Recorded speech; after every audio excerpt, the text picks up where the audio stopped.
Hi, it's Tim. And Amy from GoWithLess. Today, we are part of a collaboration effort. And what that is a group of frugal YouTubers who are all releasing videos today talking about what they spend their money on every single month. We couldn't turn that down. So this is a bonus video for us. So we're releasing videos normally on Wednesdays. This is one that's a little unique. So mostly what we're talking about is travel hacking, traveling on a budget, and house sitting as a travel hack, as well as collaborations with other folks that are in this travel space. That's right. But again, we love talking about how we spend our money, and the more careful we are with our money, the more we can travel. So let's get right into that conversation. So this collaboration effort we're assuming is going to bring a new collection of folks to our channel. So we thought we'd do a brief introduction to who we are and what we're about. So a little bit about us before we get started. We retired in our 40s, and the way that we did that was by reducing our spending. So this topic of our biggest expenses is so near and dear to our heart because it was the key to our freedom. We retired in our 40s after we went from $115,000 in spending a year to $36,000 in spending a year. That means that we trimmed $6,500 on average every single month out of our budget. So we love talking about these numbers because, again, it let us leave our jobs and lead a life that's like incredible and delightful. And when we talk about $115,000 of spending, that didn't include savings, that didn't include our mortgage principal, that didn't include taxes. So that was purely spending. That's right. We didn't have any debt back then other than our mortgage, and now we downsized and we paid off our small townhome, so we have no debt. So you're not going to hear any credit card debt in our numbers, you're not going to hear any mortgage payment in our numbers because we don't have any debt. So let's get right into it, but before we do, I just want to promise that there's a giveaway here. If you're a personal finance nerd, we love personal finance nerds, we are personal finance nerds, we're giving away a killer giveaway for that community, so if you stay tuned, coming up toward the end.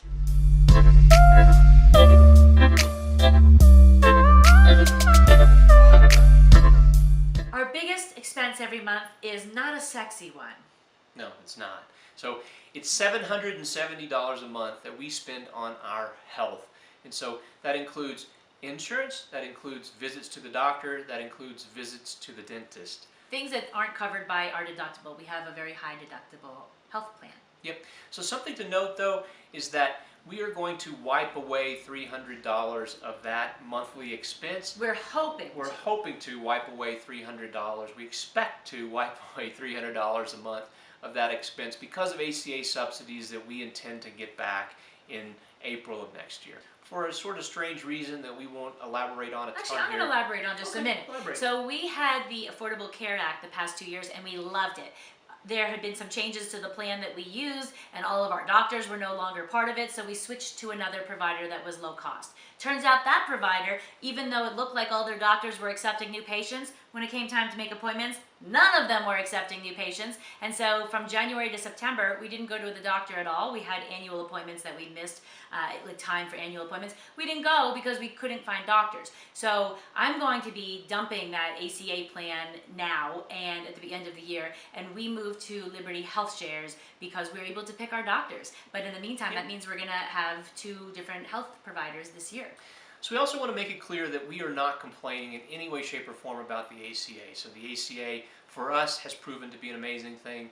The issue comes to the providers that sign up to be on the exchange in a given state. So the provider that had the lowest cost option this year happened to be one that we aren't fond of. But it's the insurance that we're not fond of. It's not the ACA that we're not fond of. So the ACA is just a mechanism to have some subsidies available for folks to afford this insurance. And so for us, and something else that we want to point out is that we are planning to get $300 a month back come April of next year. So we're going to get $3,600 back from ACA subsidies. So that $700 a month, $770 a month that we mentioned is actually going to be closer to $470 a month when all things are said and done.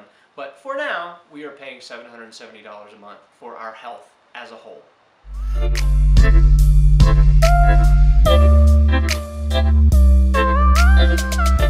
The second thing we spend the most money on each month is one I am thrilled that we spend this much money on because it aligns with what we have as our top priority, and it is Travel. travel. $603 a month on average. Now that one is a big on average because it's all over the place. In January and in February, we took 2 trips. Each one of these trips was under $200. We both got on an airplane and took a fantastic trip, once to California, once to Arizona, get away from that cold weather in Denver, under $200 out of pocket. Then we spent 9 weeks in Europe for $3,000, not even $3,000 for 9 weeks in Europe. So we are thrilled that, first of all, that it's only $603 for all these incredible experiences that we have. But how do we make it $603? It could be like $6,000. It easily could be $6,000. It could be $60,000. But so how we make these trips so inexpensive is using travel hacking. And so our favorite travel hack is this thing that we do called house sitting. And so from a lodging standpoint, that makes a lot of our lodging free. And so there is some work that comes along with the house sit, so it's not like a free vacation, but that's our favorite travel hack. And then also we sign up for a lot of credit cards, which again make it so that our travel is very inexpensive because we have points and miles that we're using to travel. Yes, so it's because we figured out how to hack travel, but even so, that's our number 2 budget item. But at $603, we take 9 or 10 big trips a year, 9 or 10 trips a year. Some are big, some are small, but all of these are on a plane, so none of these are camping in our backyard kind of trips. So traveling for the win. Woo!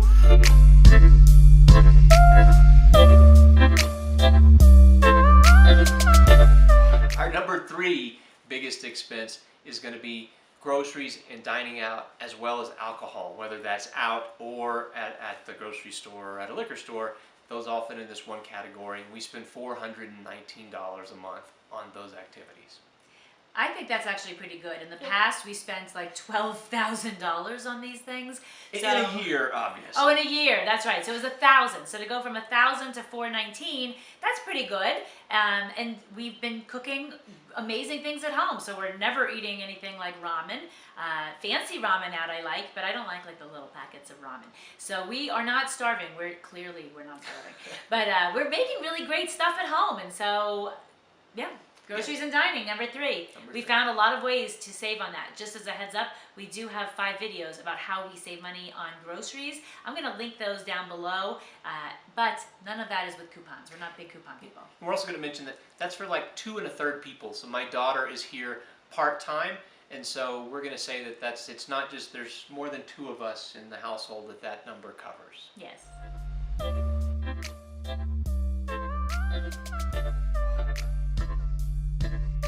So our 4th largest expense is going to be our home. Strangely, that number being number 4, we actually own our home outright. So where those dollars come from is property tax, it's homeowners insurance, and it's HOA fees. That's it. That doesn't it. include utilities. Yep. It doesn't include a hot water heater, new refrigerator. Yep. But still, a large part of our monthly expense, $373, comes from these home ownership fees. Yeah.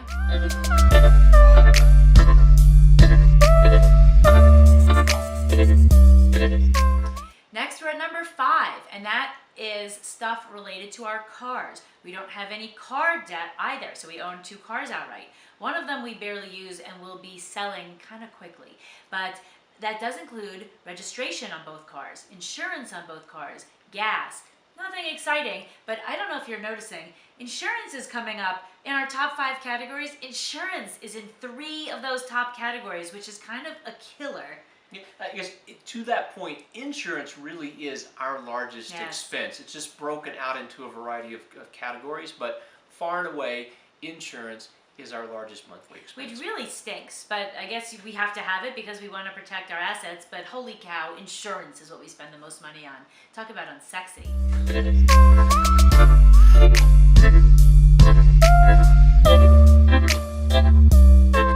So our 6th largest expense on a monthly basis is going to be our utilities. And so for us, utilities is going to include electricity, it's going to include gas, water is included in our HOA fee, so that's not included in this monthly expense. Because it was back in home. That's right, it was back in home. As well as our cell phone bill and internet. That's 2 cell phones, and so one of our cell phones we pay $180 a year for the service for the entire year. That's Mint SIM, by the way, but anyway. $203? Yep, $203. $203. The last one is embarrassing. It's the gym, and that one thing is $109 just for the two of us. Now, I love a swanky gym, and I love going to the gym. We're retired. We've been so busy that we haven't been to the gym in 2 months. And as a matter of fact, we were gone for 2 months before that. So we have barely set foot in our gym for months and months and months. Thankfully, we put our membership on hold while we were gone, but we started it back the day we got home, and we never got back into the habit again. So I'm looking for some accountability to get us back into the gym. It is open 24 hours a day, and we are retired. So while we're busy, the idea that we can't make time for the gym is completely ridiculous, especially when we're spending $109 a month for it. So if you can maybe put something in there to get me revved up, maybe you want to do an accountability challenge or something, I am into that. So if you add up numbers 1 through 7 a month, that works out to $27.62 a month that we spent on those top 7. That's right. So that roughly equals $33,000 a year. Our budget is closer to $36,000 a year. So there are some other categories, there's some other things that we spend a little bit of money on, I guess another $3,000 or so across the course of a year. But those are our big items. Yeah, and that might include things like maybe shopping. When we went to Europe, we got really good walking shoes that were worth every single penny. They weren't cheap. We had to get a new hot water heater, stuff like that. Electronics, so we bought a new laptop last year and things like that. But yeah, so that goes into that extra $3,000, and there you go to get us to about $36,000 a year. We're actually looking to maybe do a little bit less than that for 2018, so excited to see where we shake out on that. If you've made it all the way to the end, thank you so much. You may remember that we promised a giveaway here, and here we are, ready to go. It's these 4 books. Oops, I gotta get mine out. These 4 books are going to one lucky person in the United States. So we'll send it to anywhere in the United States, but if you are obsessed with personal finance books, here's a nice collection. If you're a Dave Ramsey person, even better. This is his daughter, and this is Chris Hogan, who was both of them were great speakers. We just saw them at FinCon, and so they're both part of the Dave Ramsey family. And this is a classic book here, The Richest Man in Babylon, super famous book for personal finance people. And then I don't know if you know David Bach, but he's the guy who kind of coined the latte factor. So all good things if you are into personal finance. Now, how do you go about getting this prize? There are 3 things, and they're all pretty easy. Number 1, you need to subscribe to our YouTube channel. You can just do this in the corner right here. Number 2, leave an engaging comment. So great video, that is not an engaging comment. Here's how I spend my monthly budget. That's an engaging comment. A question about ours. Comments on ours. Something engaging to get the conversation continuing. And lastly, subscribe over at our blog at www.GoWithLess.com to our email address, our email updates. We promise that we are very, very, very low emails, so you are not going to be spammed by us and wonder what you sold your soul to. One thing we will do whenever a winner is chosen, we will actually send an update that says who the winner is. So if you happen to win, you will be notified via this email, and so everybody else that actually subscribes will get a notification from us saying that the winner is whoever it is. Whoever, maybe it's you. Maybe it's you. Yes, so if you like today's video, please give it a thumbs up. Again, even if you don't want to win, maybe you don't want any more stuff, please subscribe anyway. Our channel is mostly about travel. So like we said, today is a little bit different where we're talking about our frugal life, but we do our frugal life so that we can travel the world and not work anymore, and it is working out pretty sweet for us. If you have any comments, again, you don't have to want to win the prize, but we love comments. We love engagement and talking with our viewers. And then if you know anyone else who is interested in this topic that we're talking about, whether it's the giveaway, whether it's how to live a life on $36,000, what does that look like? Please share this with your friends and family. One final thing. So also the giveaway, we're going to end it on October the 31st. And so if you haven't subscribed by October the 31st, the giveaway is going to be over on Halloween. And so just so you know what the deadline is going to be like for making comments and subscribing and sending your email to us via our website. And we'll do that at midnight Eastern time on October the 31st. So thank you so much for watching, and we will see you. We're back with new videos every Wednesday on our channel. See you soon. Thanks for watching.